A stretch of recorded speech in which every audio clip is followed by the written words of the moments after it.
everybody, my name is Vidur Sharma and I welcome you all on the EduMentalks YouTube channel. So in today's video, let's discuss some of the prominent current affairs without wasting any further time. तो start करते हैं आज का session. So the first current affair is the Perseverance rover.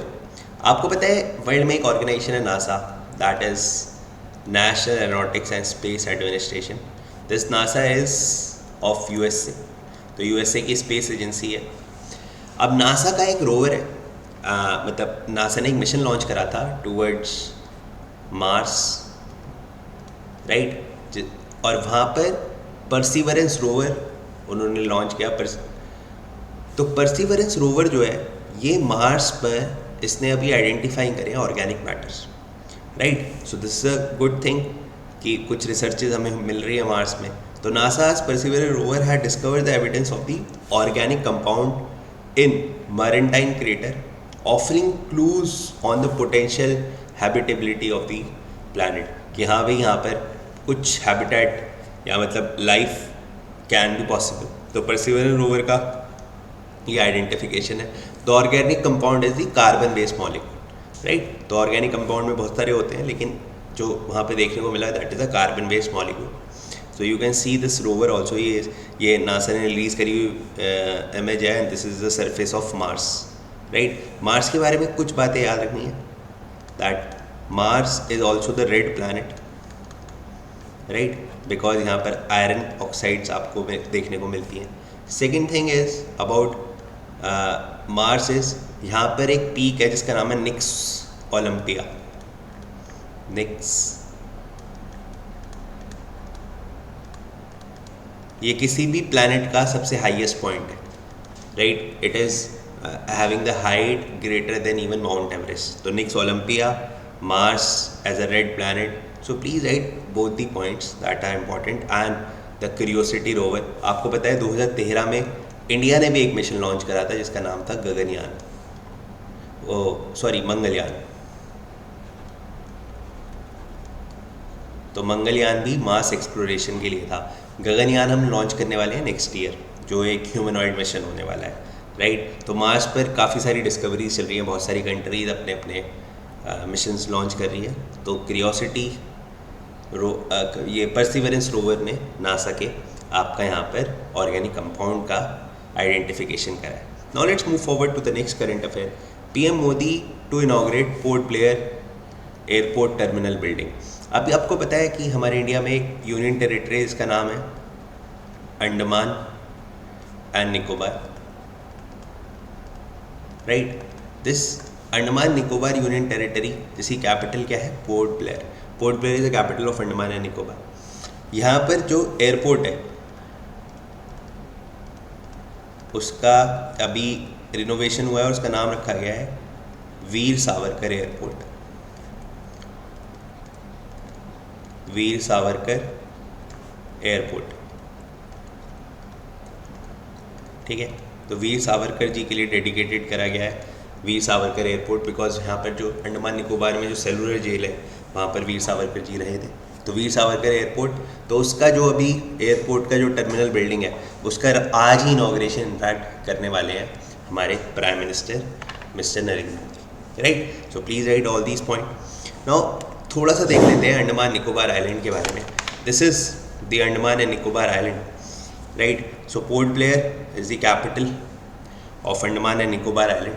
Andaman and Nicobar island एक group of island है जिसमें आप देखोगे North Andaman, Middle Andaman, Lower Andaman, Little Andaman, Car Nicobar. तो Great Nicobar is the southern most point. यहीं ग्रेट निकोबार में आपकी एक जगह आती है, इसका नाम है इंदिरा पॉइंट. इंदिरा पॉइंट, हालांकि ये इंदिरा पॉइंट 2006 के बाद जब सुनामी आया था उसके बाद से डिस्ट्रॉय हो गया था, but Indira point is also considered as the southern most point of India, right. अगर मैं बात करूँ निकोबार और अंडमान, तो अंडमान और निकोबार के बीच में एक पैरेलल लाइन ड्रॉ होती है, एक लैटिट्यूड जाता है जिसे बोलते हैं हम 10 degree latitude, 10 degree north latitude या 10 डिग्री चैनल. तो अगर एग्जाम में क्वेश्चन आए that 10 degree channel separate which two islands, तो it separates Andaman and Nicobar Island, right. This point you have to remember. Port Blair you have to remember, right. Siddle Peak आपके north Andaman में देखने को मिलती है, ठीक है. This is also important. और आपको पता होगा इंडिया में वॉल्केनिक आइलैंड सिर्फ अंडमान निकोबार में मिलते हैं, जिसका नाम है Barren Island. Barren Island is also a volcanic island. यहाँ पर एक पॉइंट और याद रखना है, last year that is in 2022 Andaman Nicobar के करीब 21 आइलैंड्स का नाम, right, because it is group of island, 21 islands का नाम उसे मतलब बेसिकली रीनेम कर दिया था। और ये नाम 21 आइलैंड्स का नाम रीनेम करके डिवोट किया गया to the 21 PVCs of India, that is Paramvir Chakra awardees. तो परमवीर चक्र अवॉर्डीज के नाम पर डेडिकेट कर दिया गया था, परमवीर चक्र अवॉर्डीज के लिए, right. So please write in the comment box who is the first PVC of India and who is the last PVC of India. There are total 21 PVCs. तो उन्हें उनके ब्रेवरी को, उनके सेक्रीफाइसेस को याद रखने के लिए हमने 21 आइलैंड के नाम PVCs पे के ऊपर उनके नाम पे डेडिकेटेड कर दिए थे अंडमान निकोबार के, right. So all these points are very much important. चलते हैं बेटा आगे to the next current affair. NITI Aayog export preparedness index 2022, right. NITI Aayog एक एक्सपोर्ट प्रिपेयर्डनेस इंडेक्स निकालता है जिसमें ये पता चलता है कि कौन सा स्टेट कितना prepare for the exports, right, है ना। एक्सपोर्ट का क्या वहाँ पर एक तरीके से गवर्नमेंट के इनिशिएटिव है, पॉलिसी मेकिंग किस तरह से है, because every state want to be a exporting state so that it can increase its GDP। तो इस नीति आयोग के 2022 इंडेक्स में जो इंडिया का टॉप स्टेट आया है वो that is Tamil Nadu. Tamil Nadu become the top state in the third edition of the नीति आयोग्स एक्सपोर्ट प्रिपेयर्डनेस इंडेक्स 2022, ठीक है। तो नंबर 1 पर तमिलनाडु है, followed by Maharashtra and third is Karnataka, right. तो तमिलनाडु स्टूड एट नंबर 1 इन नीति आयोग एक्सपोर्ट प्रिपेयर्डनेस इंडेक्स। थोड़ी सी बात कर लेते हैं नीति आयोग के बारे में। National institute for transforming India, ये नीति आयोग आपका 2015 में इस्टेब्लिश हुआ था and NITI Aayog was establish after the abolition of planning commission, right. Planning commission को हटा के हमारे इंडिया में 2015 में नीति आयोग बना। हालांकि अगर मैं चेयरमैन की बात करूं तो चेयरमैन आपके PM ही होते हैं, जो prime minister is the chairman of the person of the NITI Aayog. इसी के साथ साथ जो अभी प्रेजेंटली वाइस प्रेसिडेंट है या वाइस चेयरमैन है आपके नीति आयोग के, वो है mister Suman berry, right. So NITI Aayog that is national institute for transforming India कौन से ईयर में स्टैब्लिश हो रहा है? इन 2015। प्लानिंग कमीशन कब स्टैब्लिश हुआ था? 1950 में स्टैब्लिश हुआ था प्लानिंग कमीशन, राइट। इन 20 जो 5 ईयर प्लान वगैरह रिलीज करता था, right. So all these points are very much important. Chairman is same as PM, vice chairman is currently K Suman berry.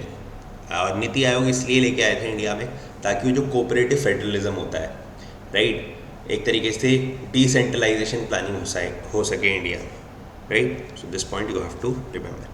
आज के समय पे इंडिया का नंबर 1 थिंक टैंक है, जो भी इकोनॉमिक डेवलपमेंट इंडिया की हो रही है उसके एक तरीके से जो थिंक टैंक बॉडी है that is NITI Aayog only. So it's a very important institution. चलते हैं आगे। China launch the world's first methane fuelled space rocket, ठीक है। तो मीथेन दैट इज CH4। तो CH4 आपको पता है, ऑल तो CH4 भी ग्रीन हाउस गैस होती है, बट CH4 स्टिल आपका पोल्यूशन कम करती है। तो चाइना ने अपना चाइना पहली कंट्री बनी है वर्ल्ड की जिसने आपका स्पेस रॉकेट लॉन्च करा है जो कि मीथेन पे डिपेंडेंट है, मतलब मीथेन से चलता है, ठीक है, अपने बायोगैस दैट इज मीथेन। अब private Chinese company launch the world's first, ठीक है, तो वर्ल्ड में पहली कंट्री ऐसी बनी है, world first methane fuelled space rocket. Name अभी चाइनीज़ लैंग्वेज में ये नेम है, ठीक है, ZhuiQ। तो ये आपको Chinese maybe there is some meaning in Chinese, right. So this point you have to remember that methane fuelled rocket आपका चाइना फर्स्ट कंट्री बनी है टू डू सो, राइट, जो CH4 फ्यूल यूज़ करके आपका rocket launch किया है, right. So I hope you like this session. See you soon in my next class. Till then, stay blessed. Good luck and have a nice day.